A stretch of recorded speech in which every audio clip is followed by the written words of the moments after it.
Okay, before we start things out, in my previous video I was saying I couldn't figure out how to get the Target Master blowpipe onto Trigger Happy.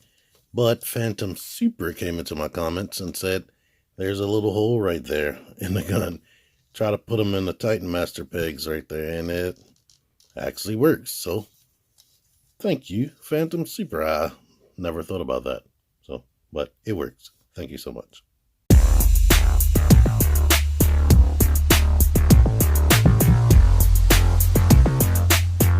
T-Man 978 Chill Review. Hello everyone, T-Man 978. Right now I'm doing a review for Transformers Siege Deluxe Class Autobot Hound. And like I mentioned before, they put Autobot in red so your eyes will focus directly on Hound. He's number 9 in this series right here. There's that stuff right there, this artwork right here, and right here there's Hound, but he has what looks like Cybertron Defense Hot Rod's head or helmet. So I think they probably meant to hold that over for a retool, or maybe that was going to be his head, but then they changed their minds and gave him a more G1 accurate head. Here's this if you need that. You shouldn't, because I've posted the numbers several times in different places. But here is Hound. Like I said, they have a majorly G1 looking face right there. Big blue bright eyes. I like it. I like the way the paint looks right there. Oh, that's nice. And one thing I didn't mention in Skytread's review, because I didn't realize it till somebody brought it up, but there are no ball joints on these figures. There are hinges only. Every place they articulate is a hinge or a mushroom peg. And in his case, since he doesn't have hands that go into the socket like that to transform, so they went the extra mile and gave him wrists that rotate. So it's like they want to give everybody universal articulation, I guess, but he has an added benefit of being able to do a fake butterfly joint if you want. But he looks good. He's mostly filled out except for places where they couldn't possibly fill him out due to his transformation. But this is good because it gives him more than 90 degrees of bend right there, but the leg has to be out to the side due to transformation. Again, they were able to give him a toe bend on top of his ankle pivot that everybody has. And that doesn't only happen, but these joints, why that happened? The joints on these figures are way tighter. They got sick. They got sick of us complaining, I swear, because these joints on these figures are tight, even the little Micromasters. He has a waist right here. It bumps into his backpack a little bit. Every one of these figures has some type of backpack or a port in their back. I like the detail right there. It sort of looks like interior to the car, but that's not the interior to the car. And if you couldn't tell, he has this swivel right here, and that's a hair more than 90 degrees. The legs go all the way out, kick forward, kick back. And I think I showed everything that quick. He comes with this cannon right there that he normally has, and since it's on a 5mm peg, it can swivel out of the way. I want to make sure I have the names down for these little weapons, because each weapon has a name. What they did, instead of giving bio cards like they have been doing, they gave us these cool instruction manuals that have way more details inside of it, like Masterpiece would, and the actual instructions are bigger and easier to read. And each one of these has a name, and the weapons actually has tech specs. Like this shoulder cannon is called the RT-10 or the IR electroscope launcher. You can see the tech specs right there. This gun right here is the W5, the hollow beam refraction blaster. And when you put them together, it's called the HD Vector Beam Mega Blaster.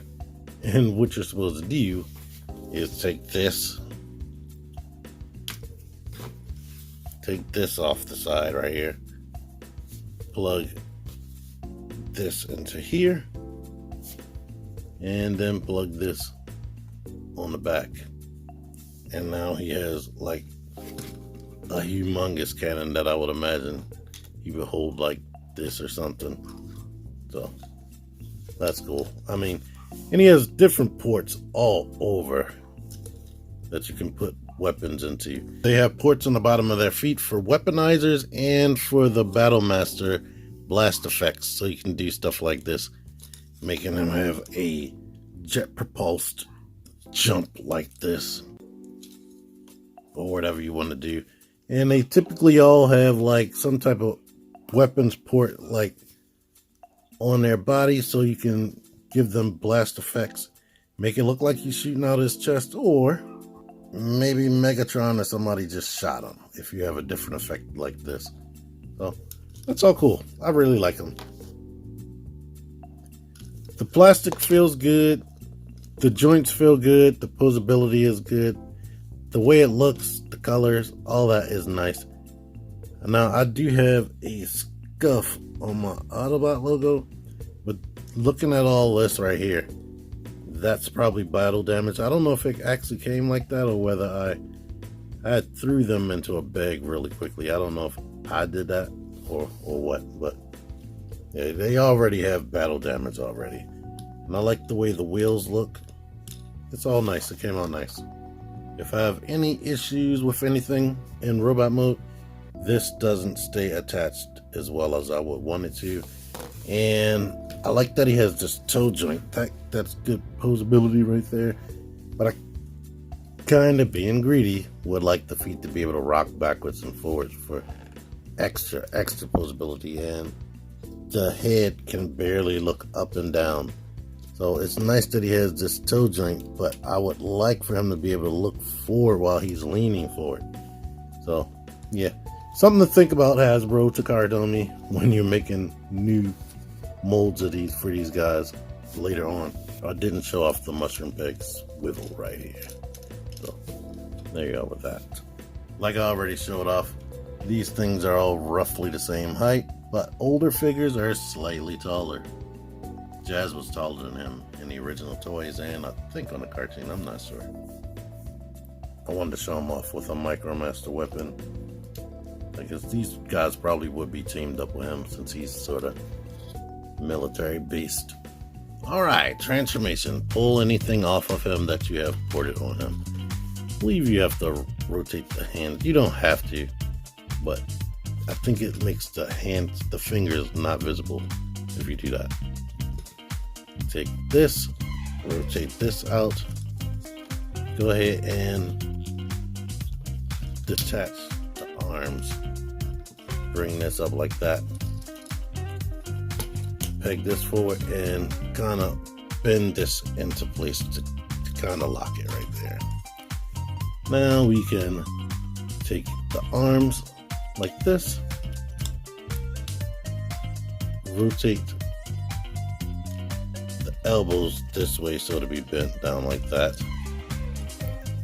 Now the legs detach from here, come out like that, but we can put it like this to get it into the position we need so it won't bump into things. So they thought about that. Now bend the legs down like this, rotate the knees, do the same thing over here. And this is what I meant by getting this out of the way so it doesn't bump into things. Do that. We can tab this into place, and it kind of rocked into the position that it needed to be in. Now we can peg this to make sure the rear of the car or the Jeep stays together. And now we bring the front wheels up over this tab right there. That slots right into place. Nice and easy. Then you could either, if that comes down, push it up. Leave these up like this for armor if anybody's riding in there, or push it down. That's the way it should be. And it rolls. You can take this cannon Put it where you see fit. Pop this off. Most of these figures come with 2 weapons that combine together. He comes with 3. And you put this up here if you want. But instead of being redundant, having 2 guns, I like to have 1 off to the side. But you can do whatever you want. It's a nice little Jeep. It feels solid. Or a Cybertronian type Jeep. They went for like a futuristic Cybertronian type look. I heard this looks just like one of the vehicles from Halo. A Warthog or something like that. But he has so many ports. He has the port there, right there, right there. 2 up here. Was this a port? No, that's a millimeter, 5mm big. 1 there, 1 there, 1 there, 1 there. Oh yeah, but look at all that paint work, like in the front and on the back. So that's where the money is going to as far as these. All right, here's some comparisons. Micromasters, one of the Battle Masters, a Diaclone or KO Diaclone. Legends class right there. Now Hound is always like a squashed up vehicle because he turns to a Jeep. So he's not going to ever be that long. Here is Power to Prime's Jazz right here, who is a very long vehicle, even compared to other Power to Prime figures. But I hear that the little Diaclone dude can fit inside of him. And so you can see this. These dudes are really, really tiny. I love them. Well, let me wiggle around with it, but here's what you're working with as far as the cockpit area. So I guess if somebody actually was riding him, they'd be relying on a screen because you can't see through that armor. And here you are with this. It's enough room for 2 of these guys to get in there. His butt isn't all the way touching, but as you can see, you can fake that out. Like, he's high enough to be where he needs to be. This would be a really big vehicle, though. But there you are with that. So yeah, in closing, I really like him. He's cool. He's good. I can't really complain about him too much. Vehicle mode, awesome. Transformation, easy. And I like the amount of accessories, paint, and his posability in robot mode. Like for a deluxe class, for what we've been getting, all of this is awesome, and I can't complain. And I really love these Diaclone dudes. I need to get some more. They just work with every freaking thing. But anywho, I hope you enjoyed this video. If you did, let me know. Or if you want to ask me or anything in the comments or say anything to me in the comments, feel free. Until next time, T-Man978 out of here. Thank you for watching. We're coming to give you a hug. Come on, come here. Hug. Hey, look at that shit. I could never zoom in on this thing before. That is awesome.